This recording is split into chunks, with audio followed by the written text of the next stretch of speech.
Bismillahirrahmanirrahim. Assalamualaikum warahmatullahi wabarakatuh. Innal hamdalillah nahmaduhu wa nasta'inuhu wa nastaghfiruh wa na'udzu billahi min shururi anfusina wa min sayyiati a'malina.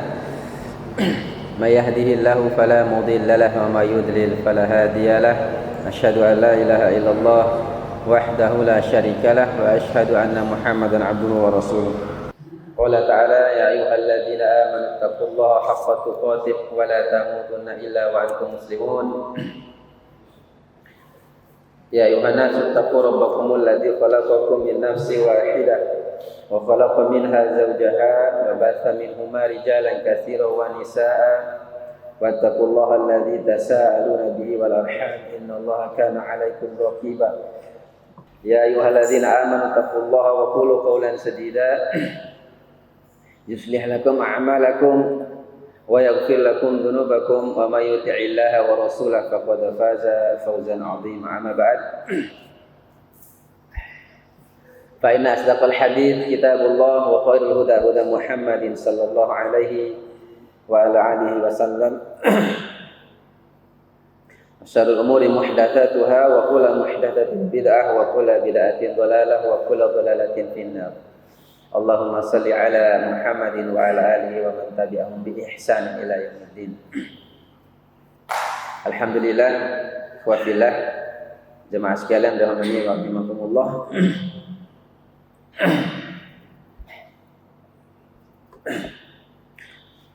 Malam hari ini Allah Subhanahu wa taala kembali kumpulkan kita di masjid kita yang kita cintai ini. Mudah-mudahan dengan Allah Subhanahu wa taala mengumpulkan kita di sini dijadikan asbab di antara sebab-sebab yang ada juga sebagai jalan bagi kita untuk dikumpulkan oleh Allah Subhanahu wa taala di dalam surganya kelak. Amin ya rabbal alamin. Malam hari ini seperti biasa malam Ahad ya. Kita mengisi waktu kita di antara maghrib dan isya dengan sama-sama kita bertafakur, sama-sama kita memikirkan kebesaran-kebesaran Allah Subhanahu wa taala. Dengan cara kita belajar, kita pelajari Al-Quran dan juga hadis-hadis Rasulullah SAW, tentu saja dengan jalan pemahaman yang ditempuh oleh para ulama salaf kita terdahulu. Malam hari ini kita kembali lanjutkan ya. Kemarin malam pekan yang kemarin kita libur, kita bahas tentang Syarah Riyadhus Shalihin. Sekarang kita lanjutkan kembali. Kita sampai pada bab yang ke-12 ya, dalam dalam kitab ini.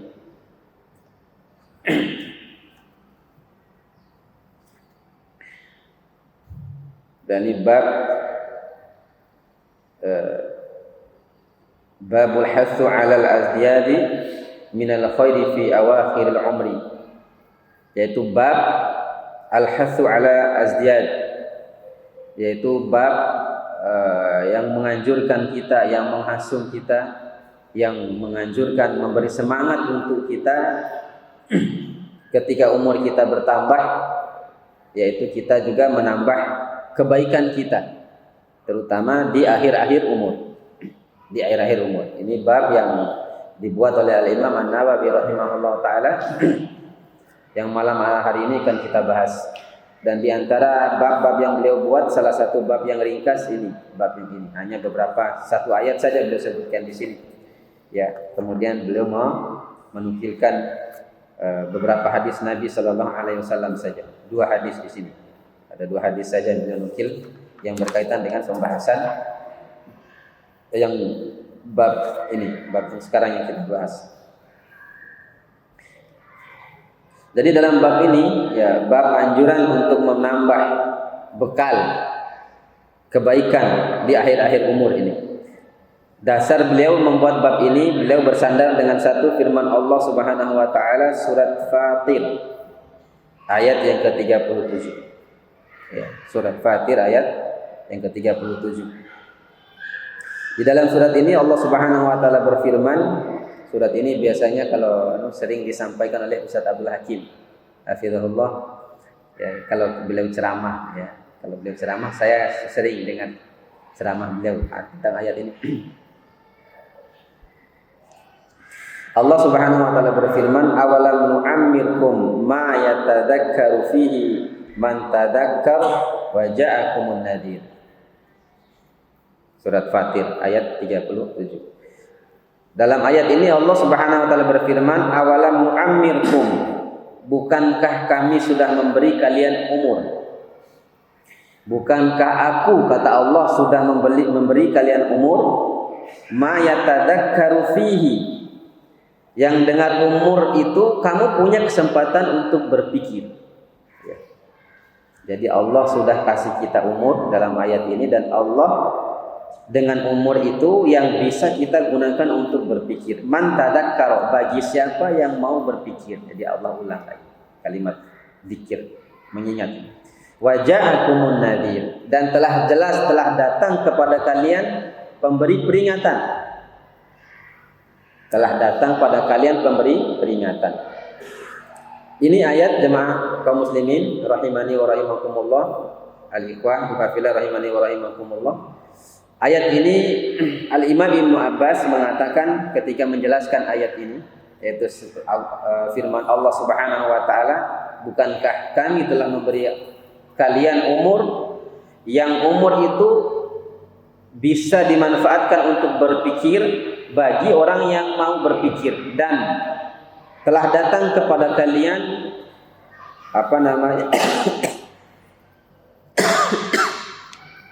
an-nadhir, telah datang kepada kalian peringatan." Telah datang kepada kalian peringatan. Ibnu Abbas mengatakan, qala Ibnu Abbas wal muhaqqiqun, Al-Imam Ibnu Abbas radhiyallahu taala anhu dan para peneliti mengatakan, ya, ma'nahu nu'ammirkum sittina sana. Ya, Ibnu Abbas mengatakan, bukankah kami sudah memberimu umur 60 tahun? Ya. Wa yu'ayyiduhul hadis alladhi sanadkuruhu insyaallah taala. Tentang hujah beliau yang mengatakan maksud dalam ayat ini kaitan dengan umur 60 tahun. Nanti ada hadisnya akan disebutkan juga oleh beliau nanti. Tapi juga sebagian ulama juga mengatakan, Al-Imam An-Nawawi mengatakan, sebagian ulama mengatakan yang dimaksud umur di sini adalah 40 tahun. Lebih sedikit ya. Tadi di awal Al-Imam An-Nawawi menyebutkan 60. Tapi Imam Ibnu Abbas dalam riwayat yang lain juga disebutkan 40 tahun.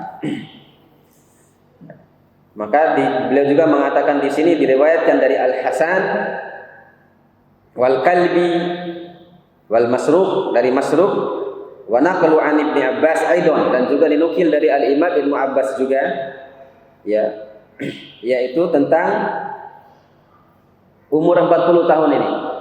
Mereka mengatakan anna ahlal Madinah, sesungguhnya penduduk Madinah itu kanu, mereka idza balagha ahaduhum 40 sana, apabila mereka, sahabat ini maksudnya ya, dari penduduk Madinah, dari orang-orang sahabat Nabi sallallahu alaihi wasallam, apabila mereka sudah berumur 40 tahun, ya, salah seorang di antara mereka tafrugu lil ibadah, menyibukkan diri dengan ibadah.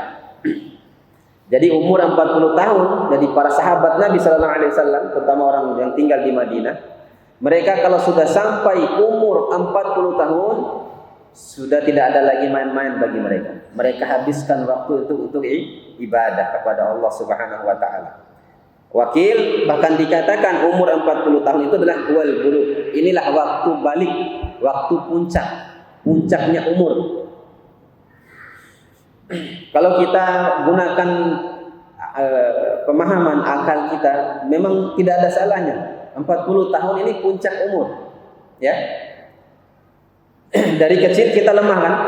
Lemah menjadi anak-anak, ya 10 tahun, 20 tahun menjadi remaja, kemudian dewasa, masuk umur 40 tahun. Ini sebetulnya puncak umur. Jadi kalau sudah melewati 40 ke atas ini, bukannya kita malah tambah kuat nggak kita nih 40 ke atas ini?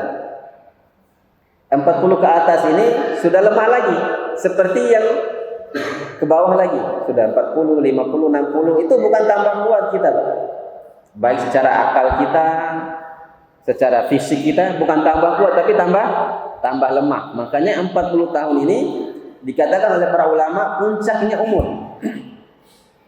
Dan kebiasaan orang-orang Madinah, para sahabat Nabi sallallahu alaihi wasallam dan orang-orang soleh sesudah mereka, umur 40 tahun ini mereka gunakan untuk ibadah.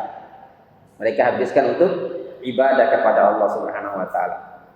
Makanya kalau ada di antara kita yang sudah masuk umur 40 tahun tapi masih jadi preman ya, belum tobat ya, masih jadi preman, hati-hati Pak. Ya. Jangan-jangan kita mati dalam keadaan itu nanti. Namun 40 tahun masih mabok-mabok ya. Umur 40 tahun masih suka bikin dosa-dosa ya. Hati-hati. Ya. Karena ini puncak umur. Jadi umur 40 ini ke atas nih bukan malah kuat kita, tapi makin lemah. Sudah 40, 50 itu makin lemah, bukan tambah kuat lagi. Karena 40 ini puncaknya.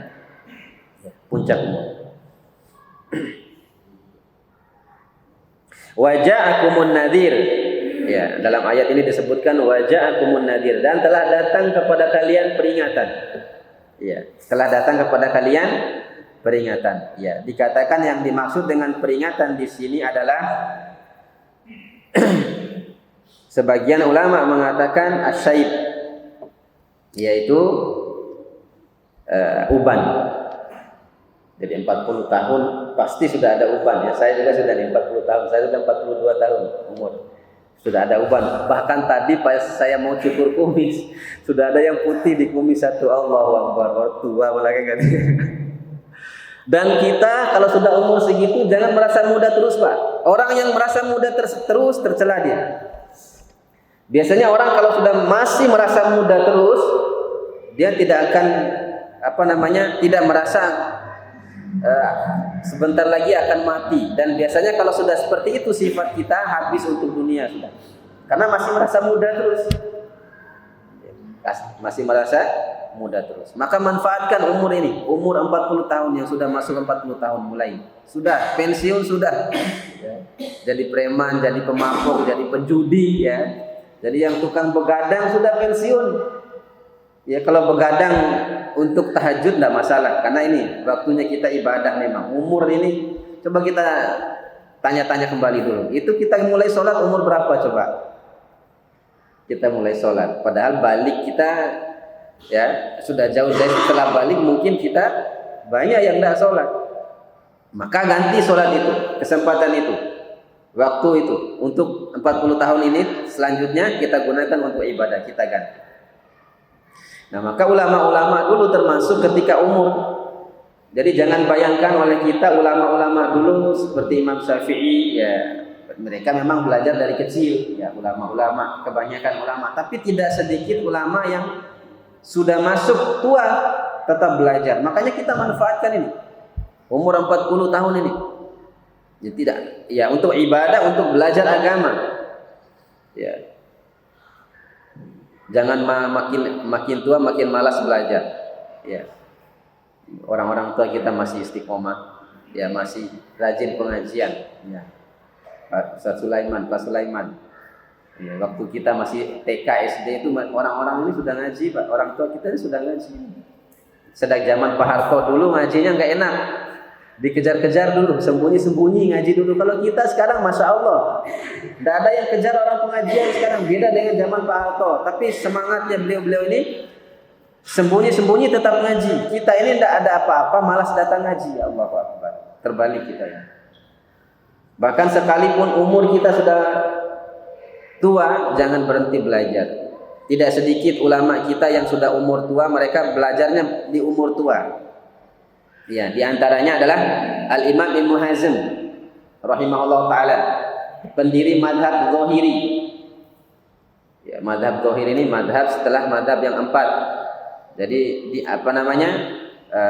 beliau lebih ketika mentahqiq pendapat-pendapat ulama, beliau condong menguatkan pendapat yang sesuai dengan lafaz teks. Nah, makanya mazhab Zahiri. Lafaz teks ayat, lafaz teks hadis, itu yang beliau ikuti. Tapi beliau bukan orang yang belajar dari kecil kayak Imam Syafi'i, bukan. Ya, sudah tua baru belajar. Hampir masuk 40 tahun belajar beliau ini. kejar, tidak hafal Quran, tidak apa, tapi dia kejar. Ya, pernah beliau berkisah tentang awal mula beliau ini belajar agama seperti apa. Ternyata cerita kata beliau dulu tetangga meninggal. Ada tetangga beliau meninggal. Kemudian ya sebagaimana biasa ya, orang kalau meninggal tetangga, ya dia bantu tetangganya. Akhirnya dia mandi, kemudian dia pakai pakaian yang bagus, ya. Kemudian dia pakai parfum, dia datang ke masjid dalam rangka tadi tujuannya untuk mensolatkan jenazah tetangganya tadi. Sampai di masjid kebetulan qadarullah jenazah belum datang. Dan waktu itu beliau masuk masjid itu dan orang-orang sudah penuh di masjid tunggu jenazah tadi. Beliau masuk setelah selesai dilaksanakan salat asar. Akhirnya ketika masuk Al-Imam Ibnu Hazm sebelum jadi ulama ya, belum tahu apa-apa, beliau masuk langsung duduk. Tidak tahiyatul masjid dulu. Ya, tidak tahiyatul masjid dulu. Akhirnya datang dari belakang yang negor bukan orang tua, anak kecil. Gimana tidak malu coba? Anak kecil yang malu, Pak. Masih lama jenazahnya datang. Sebelum duduk tahiyatul masjid dulu. Malu beliau. Orang rame kan? Tidak tahu lagi kita itu masjid berapa rakaat. Tanya berapa rakaat? 2 rakaat. Sholat 2 rakaat. Setelah itu, setelah selesai sholat tahiyatul masjid, beliau duduk tunggu sejenak, datang jenazah. Setelah jenazahnya datang, ya setelah jenazah beliau datang, tetangganya datang, sholat jenazah. Setelah selesai sholat jenazah, sholat lagi 2 rakaat lagi. Beliau ini datang lagi anak kecil tadi, ditegur, Pak, habis sholat asar tidak ada sholat, Pak. Serba salah kan? Tadi datang suruh sholat, ya. Sekarang beliau sholat dilarang sholat lagi, karena sudah selesai sholat asar. Beliau malu karena banyak orang di masjid. Ya, akhirnya beliau bertekad harus belajar agama, kata beliau. Maka disebutkan dalam kisah itu beliau tidak keluar bukan dari rumah, dari kamar. Beliau tidak keluar dari kamar kecuali untuk melaksanakan sholat wajib. Dari pagi sampai tengah malam belajar, hafal Quran, belajar hafal hadis, belajar baca. Sampai beliau menjadi seorang imam. Imam Ibnu Hazm, pendiri mazhab Dzahir. Luar biasa. Belajarnya bukan dari kecil, Pak. Belajarnya dari umur sudah hampir 40 tahun. Sudah tua. Ya. Maka sekali lagi ini kaitannya dengan pembahasan ini, bab ini adalah bagaimana kita menyiapkan bekal kita pada umur-umur 40 ini. Ya, harus perbanyak ibadah kepada Allah Subhanahu wa taala.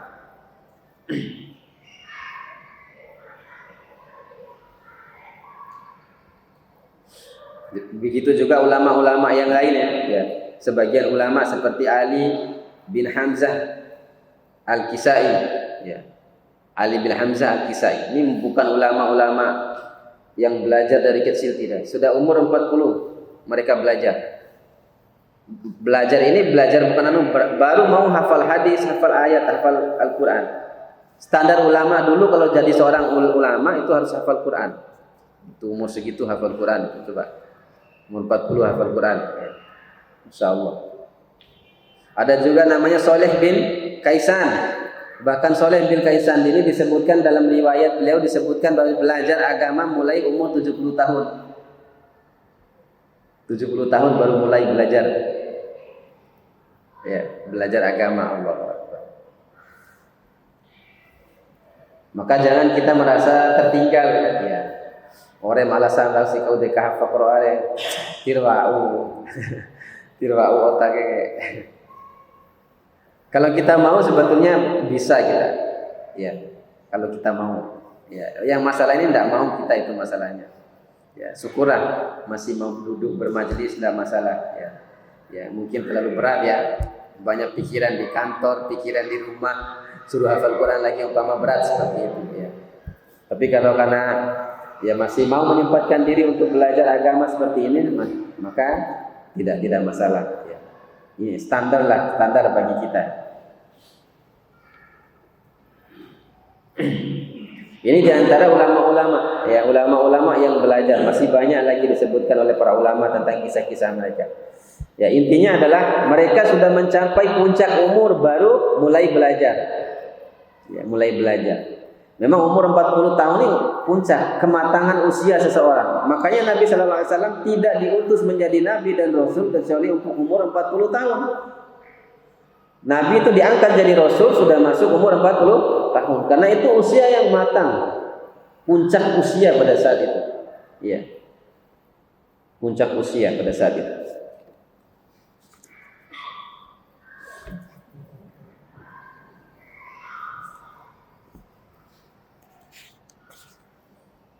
Nabi Shallallahu Alaihi Wasallam ya, beliau pernah berdoa, Allahumma ja'al khairi umri akhiri. Ya Allah, jadikanlah kebaikan pada umurku pada akhirnya. Jadi kebaikan pada umur-umur menjelang akhir umur. Ya. Wa khairi amali khawatimi, dan amal yang terbaik sebagai penutup umur. Ini doa Nabi Shallallahu Alaihi Wasallam. Jadi doa memohon kepada Allah Subhanahu Wa Taala, meminta ya agar Nabi Sallallahu Alaihi Wasallam diberi umur yang terbaik pada akhirnya dan juga amal yang terbaik pada akhir umur, ya, pada akhir umur.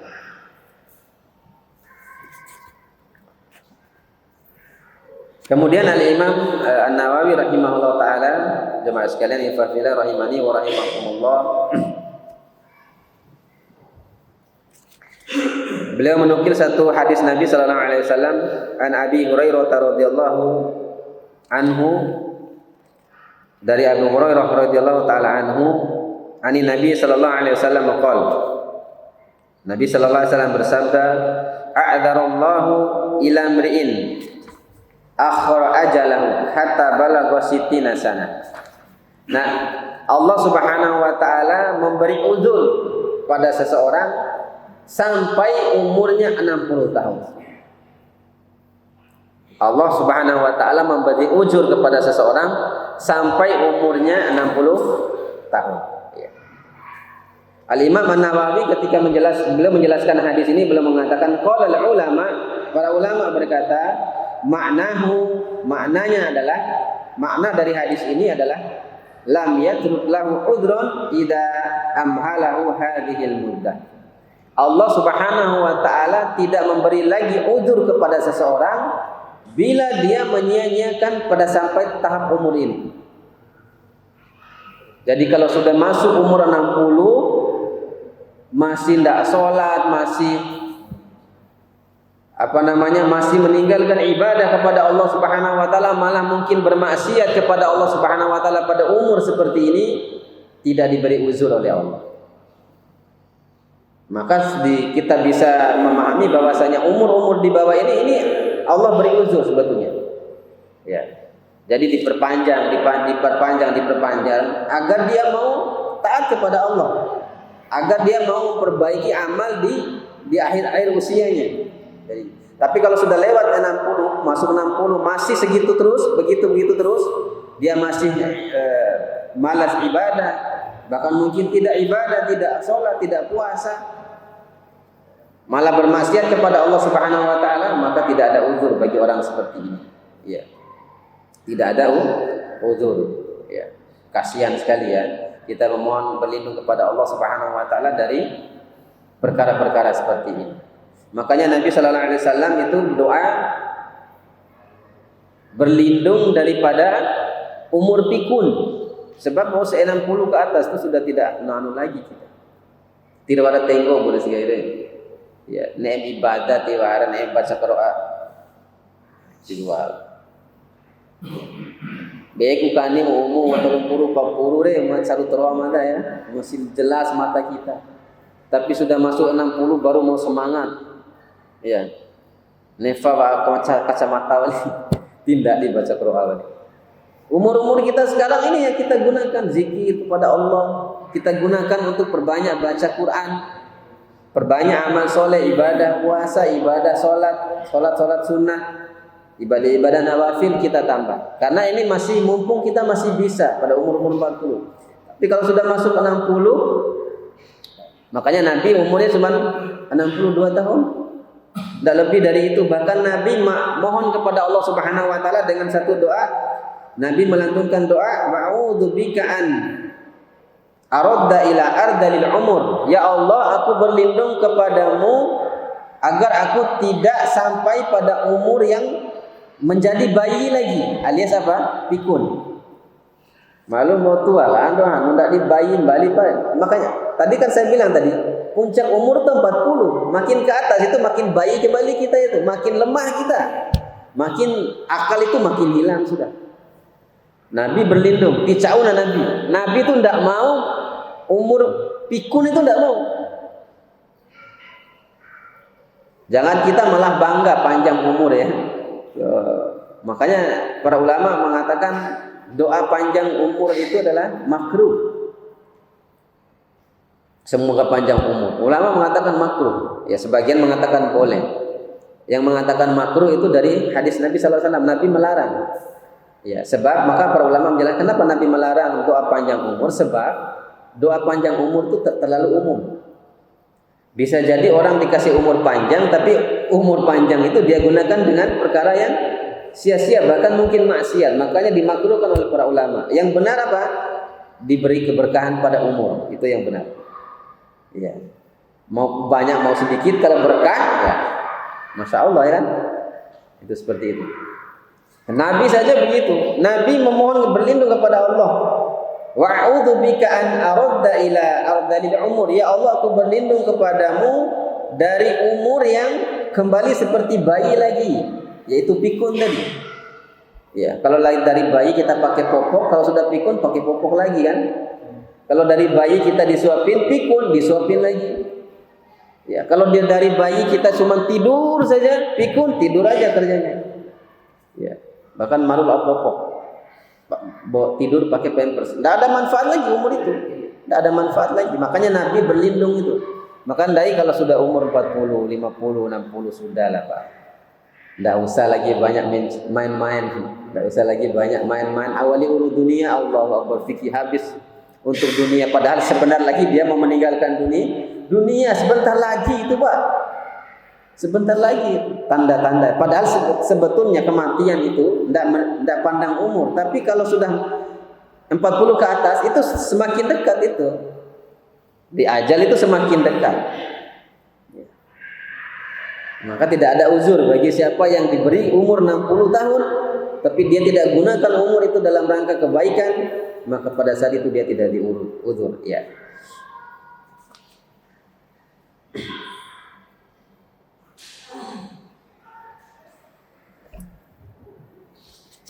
Dalam hadis yang lain yang disebutkan oleh Imam Nawawi rahimahullah taala, hadis yang terakhir dalam bab ini, yaitu beliau menyebutkan hadis dari Ibnu Abbas radhiyallahu taala anhu. Hadis dari Ibnu Abbas radhiyallahu taala anhu, dia mengatakan, ya Ibnu Abbas bercerita ya, kana Umar radhiyallahu taala anhu yudkhiluni ma'a asyakhil Badar. Umar bin Khattab radhiyallahu taala anhu, ya ini ceritanya Ibnu Abbas ya, sahabat Nabi sallallahu alaihi wasallam. Dia bercerita Umar bin Khattab radhiyallahu taala anhu pernah mengajakku duduk bersama ahli Badar. Dari orang-orang para senior, sahabat-sahabat yang sudah tua, yang sudah senior, bukan cuma senior lagi, tapi mereka sudah ahli Badar. Kalau ahli Badar ini orang-orang terbaik. Sampai Nabi mengatakan orang ahli Badar sekalipun mereka berbuat salah tetap dimaafkan. Kata Nabi sallallahu alaihi wasallam. Ya. Tetap dimaafkan. Ini orang-orang terbaik. Ibnu Abbas dipanggil Umar bin Khattab duduk bersama mereka. Ya. Faka'anna ba'duhum wajada fi nafsihi. Ya, tapi ternyata sepertinya Ibnu Abbas mengatakan mereka tidak suka. Jadi Ibnu Abbas duduk bersama mereka yang sudah senior itu tidak suka, yang senior-senior itu tidak suka mereka. Mereka mengatakan, lima yadkhulu hadhihi ma'ana walana abna'i mithlu. Kenapa ya Umar? Kenapa kamu bawa bocah ini ke tengah kita? Kita ini senior semua, padahal kita juga punya bocah yang sama seperti ini. Kenapa dia yang dibawa? Harusnya tadawab sama senior deh. Ya. Tadawab sama senior. Faqala Umar, maka Umar berkata menjawab pernyataan mereka innahu man min haitsu alimtum. Ya, orang ini kecil-kecil cabai rawit ini kata Umar. Ya. Mereka orang ini kecil-kecil cabai rawit, pandai kata Umar. Cerdas anak ini kata Umar. Kemudian Ibnu Abbas bercerita, masih ada waktu ya? Tinggal sedikit lagi. Ya, kita tidak usah baca teks Arabnya, anak terjemahkan langsung. Maka Ibnu Abbas mengatakan pada saat itu, kemudian suatu ketika aku kembali dipanggil oleh Umar bin Khattab radhiyallahu taala anhu, duduk lagi bersama mereka ini. Ya. Nah, ternyata pada saat itu Umar bin Khattab radhiyallahu taala anhu, ya menurut Ibnu Abbas, ya Ibnu Abbas mengatakan feeling Ibnu Abbas bahwasanya Umar bin Khattab ingin memperlihatkan kecerdasan Ibnu Abbas ini kepada ahli Badar yang lain yang sudah tua, yang sudah senior. Maka Umar berkata kepada Ibnu Abbas, "Ma taquluna fi qoulillahi ta'ala?" Wahai Ibnu Abbas, apa pendapatmu tentang firman Allah, "Idza jaa nasrullahi wal fath." Ya. Idza jaa nasrullahi wal fath, surat An-Nasr ayat pertama. Ya, apabila datang kepadamu nasrullah, pertolongan Allah dan kemenangan. Ya. Faqala ba'duhum, maka ahli orang yang tua-tua senior itu menjawab, ya. Ya, amirna nahmadullah wa nastaghfiruhu idza nasarana wa fataha alaina. Mereka menjawab, maksud ayat ini adalah Allah perintah kita kalau kita menang dalam peperangan, maka Allah perintah kita untuk beristighfar dan memuji Allah. Ya, memuji Allah dan beristighfar. Sakata ba'duhum, maka sebagian lagi diam, hanya sebagian yang jawab. Kemudian Umar bin Khattab melanjutkan pertanyaan kepada Ibnu Abbas.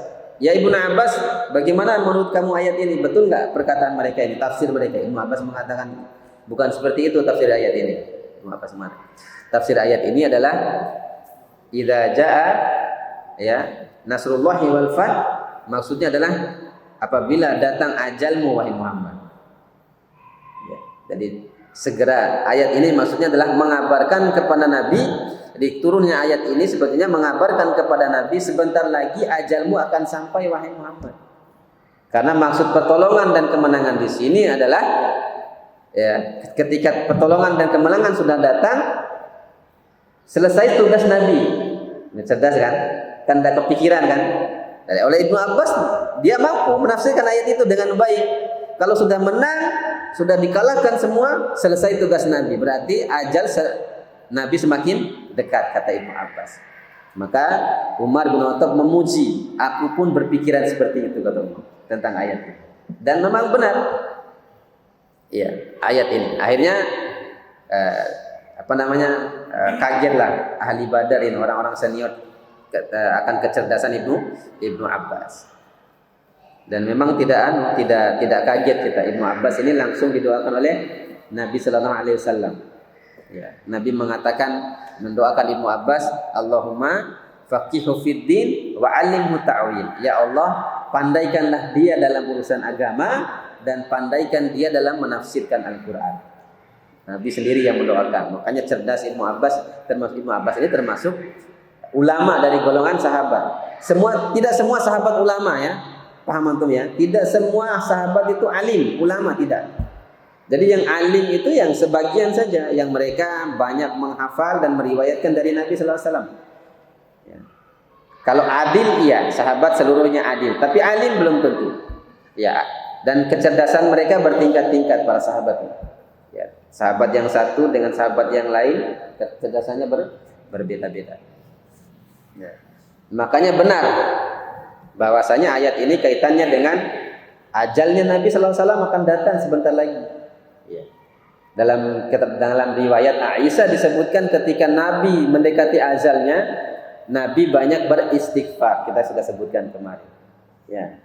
Makanya Nabi yang awalnya dulu kalau ruku subhana rabbiyal azim wa bihamdi, subhana rabbiyal azim wa bihamdi. Kemudian ketika sujud Nabi membaca subhana rabbiyal a'la wa bihamdi, subhana rabbiyal a'la wa bihamdi. Tapi ketika datang ajalnya beliau ganti dengan baca subhanakallahumma subhanakallahumma rabbana bihamdika Allahumma ighfir. Ini bacaan Nabi yang menjelang ajal, kata Aisyah. Jadi Nabi tidak baca lagi yang tadi itu. Jadi mendekati beliau perbanyak istighfar dengan ayat ini. Sesuai dengan ayat tadi. Inilah diantara pembahasan tentang bab ini. Wa fillah rahimani wa rahimakumullah. Pada pertemuan yang selanjutnya kita masuk pada bab selanjutnya itu bab bayanu kasratut turuqil khair, yaitu bab penjelasan tentang banyaknya jalan memperbanyak jalan kebaikan. Perbanyak jalan menuju kebaikan. Ini pada pertemuan kita selanjutnya kita akan bahas Kita cukupkan sekian kalau sudah masuk waktu Isya. Aku qouli hadza astaghfirullahi wa lakum. Ada salah kata mohon maaf. Subhanakallahumma wa bihamdika asyhadu an la ilaha illa anta astaghfiruka wa atubu ilaik. Assalamualaikum warahmatullahi wabarakatuh.